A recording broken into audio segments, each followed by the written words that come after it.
جب قربانی کی جاتی ہے تو مسنون ہے کہ قربانی کرتے وقت آدمی یہ پڑھے کہ ان صلاتی و نسکی و محیایا و مماتی للہ رب العالمین، جس کے معنی یہ ہے کہ میری نماز، میری قربانی اور میرا جینا مرنا سب اللہ کے لیے ہے جو رب العالمین ہے، تمام جہانوں کا پروردگار ہے۔ اور یہ تعمیل ہے قرآن کریم کے ایک حکم کی، جس میں اللہ تبارک و تعالی نے ارشاد فرمایا قل ان صلاتی و نسکی و محیایا و مماتی للہ رب العالمین، یہ کہو، کہنے کا حکم، ان صلاتی و نسکی و محیایا و مماتی للہ رب العالمین لا شریک لہ بذلک امرت وانا اول المسلمین، یہ کہنے کا حکم ہے اور حضور نبی کریم سرور عالم صلی اللہ علیہ وسلم سے منقول ہے کہ جب قربانی فرماتے تو یہ کلمات ادا فرماتے۔ تو اس کے یہ جو جملہ کہلوایا گیا ہے ہم سے اور آپ سے، یہ خالی از علت نہیں، یہ بیکار نہیں، کوئی سبق دینے کے لیے کہلوایا گیا۔ اور اس کے ظاہری معنی تو بالکل واضح ہیں کہ میری نماز بھی اللہ کے لیے، میری قربانی بھی اللہ کے لیے، یعنی میں یہ عبادتیں خالص اللہ تبارک و تعالیٰ کی رضا جوئی کے لیے کر رہا ہوں، کوئی اور دنیاوی مقصد نہیں ہے، ریاکاری مقصود نہیں، نام و نمود مقصود نہیں، اللہ ہی کے لیے کر رہا ہوں۔ تو یہ تو تقریباً ہر مسلمان جانتا ہے کہ بھئی عبادت وہی اللہ تعالیٰ کے ہاں قابل قبول ہوتی ہے جو اللہ کے لیے کی جائے، اللہ تعالیٰ کی خوشنودی کے لیے۔ دکھاوے کے لیے کرے گا آدمی تو اس کے اللہ تعالیٰ کے ہاں ایک حبہ برابر بھی کوئی قیمت نہیں، بلکہ الٹا نقصان، ریاکاری بہت بڑا سخت گناہ ہے۔ تو ایسی چیزیں ریاکاری کے جو اچھے خاصے عمل کو بھی نہ صرف اکارت کر دیتی ہے بلکہ گناہ بنا دیتی ہے۔ اور ایک حدیث میں تو یہاں تک منقول ہے کہ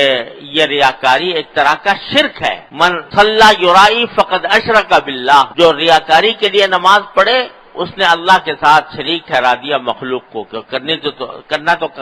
کام اللہ کے لیے، مخلوق کے لیے کرنا۔ ومن صام یرائی فقد اشرک باللہ، جو ریاکاری کے لیے روزہ رکھے وہ اس نے اللہ تعالیٰ کے ساتھ کسی کو شریک کر دیا۔ تو یہ بات تو ہر مسلمان جانتا ہے، اللہ تعالیٰ اس پر عمل کی بھی توفیق عطا فرمائے، ریاکاری سے بچائے، اخلاص پیدا فرما دے۔ لیکن آگے اللہ تعالیٰ نے دو لفظ اور بڑھا دیے عبادتوں کے ساتھ، نماز ریاکاری کے لیے نہ ہو، اللہ کے لیے سمجھ میں آ گیا، قربانی اللہ کے لیے ہو، ریاکاری کے لیے نہ ہو، سمجھ میں آ گیا۔ لیکن آگے فرمایا وہ محیایا و مماتی، میرا جینا بھی اور میرا مرنا بھی اللہ کے لیے ہے جو رب العالمین ہے۔ یہ کیا کہہ دیا کہ جینا اور مرنا اللہ کے لیے، عبادت اللہ کے لیے ہے ٹھیک، قربانی اللہ کے لیے ہے ٹھیک، نماز روزہ اللہ کے لیے ہے ٹھیک، جینا اللہ کے لیے کیسے ہوتا ہے اور مرنا اللہ کے لیے کیسے ہوتا ہے؟ یہی سبق دینا مقصود ہے در حقیقت کہ ایک مومن کی پوری زندگی حقیقت میں وہ اللہ کے لیے ہونی چاہیے۔ اور اللہ کے لیے زندگی ہونے کے دو مطلب ہیں، ایک مطلب تو یہ ہے کہ بات صرف اس یہاں ختم نہیں ہوتی کہ تم نے جانور کے گلے پر چھری پھیر دی اور قربانی ہو گئی،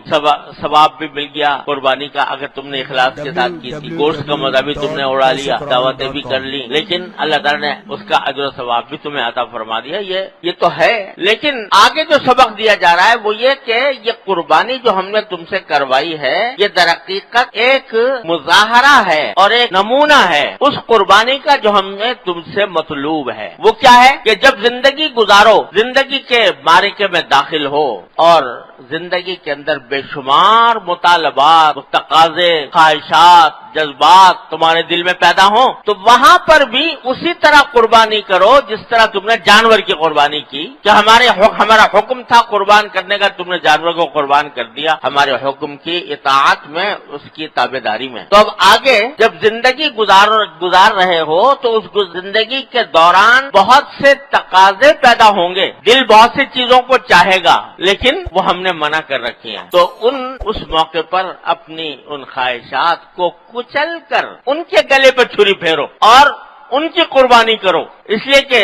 تمہاری زندگی اللہ کے لیے ہے، رب العالمین کے لیے۔ تو اس وجہ سے جب بھی کبھی کسی گناہ کا داعیہ پیدا ہو، جب بھی کسی ناجائز کام کی خواہش دل میں جنم لے، جب بھی کسی حرام کام کو دل مچلے تو اس کو قربان کرو، اس کو قربان کرو۔ مثلا جب زندگی گزار رہے ہو تو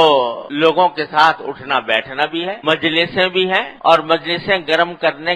کا ایک لازمی حصہ تقریباً یہ ہے کہ اس میں کسی کی غیبت ہو جائے اور جب غیبت کرنے کو دل چاہے گا تو دل مچلے گا کہ فلاں کا ذکر آ گیا، لاؤ یہ بات کہہ دوں، مزہ آ جائے گا، مجلس گرم ہو جائے گی، لوگ اس جملہ بازی پر، اس فکرہ بازی پر واہ واہ کریں گے، یہ دل میں چل رہا ہے۔ اس وقت تمہیں یاد آئے کہ میرے اللہ نے یہ فرمایا تھا کہ غیبت کرنا ایسا ہے جیسے کہ مردہ بھائی کا گوشت کھانا، اور اس وقت تمہیں یاد آئے کہ محمد رسول اللہ صلی اللہ علیہ وسلم کا یہ ارشاد مروی ہے کہ غیبت زنا سے بھی بدتر گناہ ہے، اور اس خیال کے آنے سے تمہارے دل جو مچل رہا تھا غیبت کرنے کو، کسی دوسرے کا برائی سے ذکر کرنے کو جو